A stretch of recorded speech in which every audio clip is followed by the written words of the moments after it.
Go. So what we're trying to do is, with all the classes we make, they're very heroic classes. So when you're playing a Republic Trooper or a Smuggler or a Bounty Hunter, you're not just the run-of-the-mill class. You are one of the elite. You're one of the epics.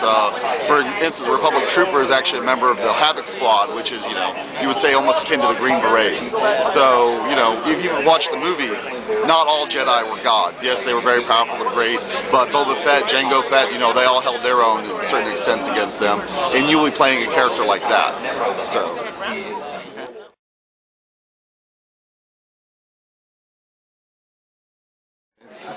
Okay. That's a harder one to answer, just about how much endgame will be in release, because obviously all of our endgame will be in there at that point. Will we be updating? Yes. We're going to have we haven't released a schedule, whether it be monthly or quarterly or whatever, but we will have patches and updates that will, greaten the span of content and everything else. But yes, we will have plenty of systems and things to do.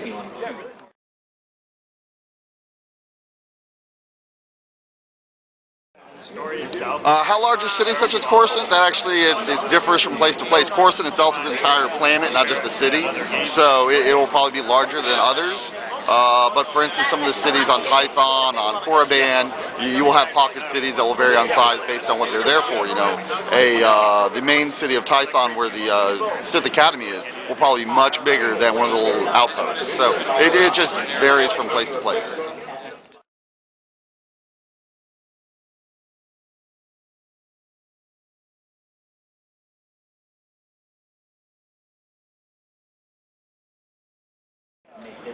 So we haven't released a lot of information about the dark and light side.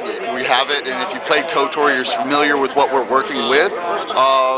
Definitely, since this is an MMO, there's other things we have to consider when you start varying a lot of appearances. We definitely are dabbling in it. We're not sure if that system will make it all the way through in case there's performance issues or things of that sort. Definitely an awesome system to have, so if we can, we definitely want it.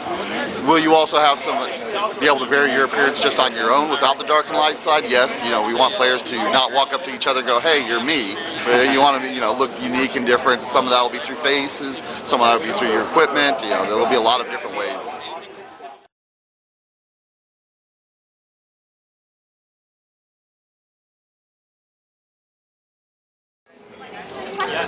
So we're still working a lot on our dialogue system. If you watch the developer walkthrough, you'll go through and you'll see there are dark and light side points attributed to certain kind of answers, some of them not.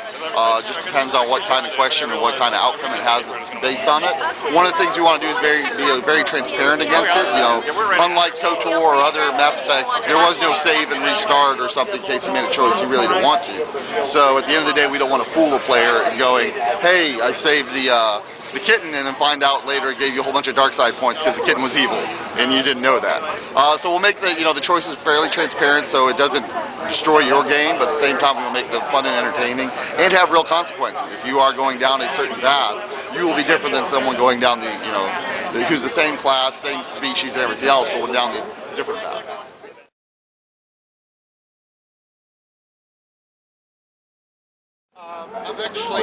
As for HK-47, right now, there's that possibility. We all know he survives thousands of years in the future from now, through millions of repair bills is my guess.